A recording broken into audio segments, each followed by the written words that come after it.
Allez, hop.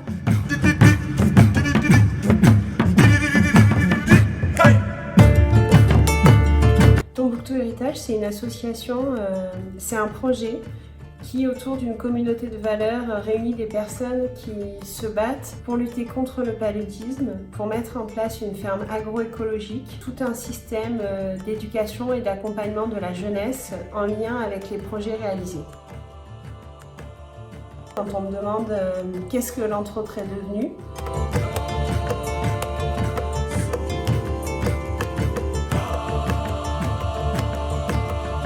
tout est réglé.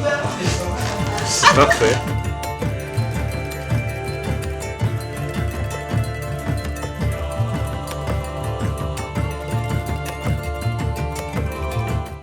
je montre toujours la maison de Tombouctou Héritage en disant l'entre autres est devenu ça. L'énergie de l'entre autres, la lumière de l'entre autres, l'essence de l'entre autres, aujourd'hui c'est Tombouctou Héritage.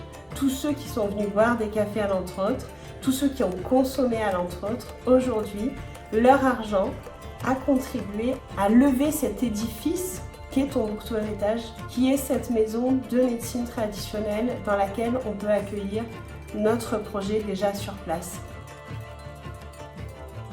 En janvier 2019, je pars au Mali avec une équipe de Français et j'emporte dans mon sac des graines d'Artémisia que m'a donné Lucille Cornet-Vernet, la fondatrice de la maison Artémisia France.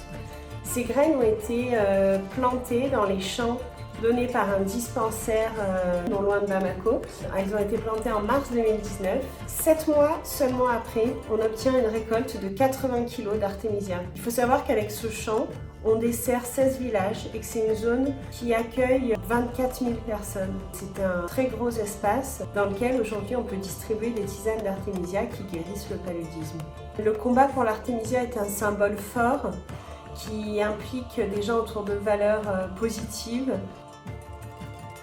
Continuer notre travail de construire des bâtiments techniques dans lesquels on pourra faire du broyage, de la plante pour la convertir en tisane, de l'ensachage, tout ce qui est nécessaire techniquement à la transformation de la plante en tisane. Parallèlement à ça, il nous faut bien sûr un bâtiment de vitrine pour pouvoir proposer l'Artémisia en sachet et pouvoir renseigner les populations qui viendront en chercher.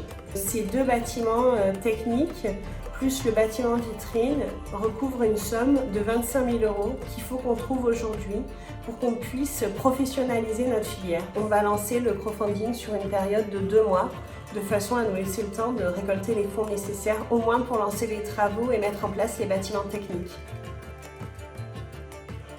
Ce crowdfunding, il intervient au moment où on organise un gros événement grâce à la métropole de Lyon qui nous donne une salle, la maison des étudiants qui est dans le 7e arrondissement, pour faire un événement d'1 mois autour d'une exposition de Franck González Alonso. Tout cet événement va nous permettre de parler du projet, de faire découvrir nos actions au Mali et de présenter le crowdfunding et nos besoins aujourd'hui. Vous êtes nombreux à vous être investis pour Tombouctou Héritage. C'est une réussite. En quelques mois, en seulement 7 mois, 80 kg de tisane récoltées, de personnes mobilisées autour du projet, des équipes de formateurs qui vont dans les villages, qui expliquent les posologies de tisane. Avec les guérisons, les réussites qu'on a eues, j'ai envie de vous dire merci. Continuons, vraiment, plus que jamais, on a besoin de vous pour réaliser ce projet et on vous attend.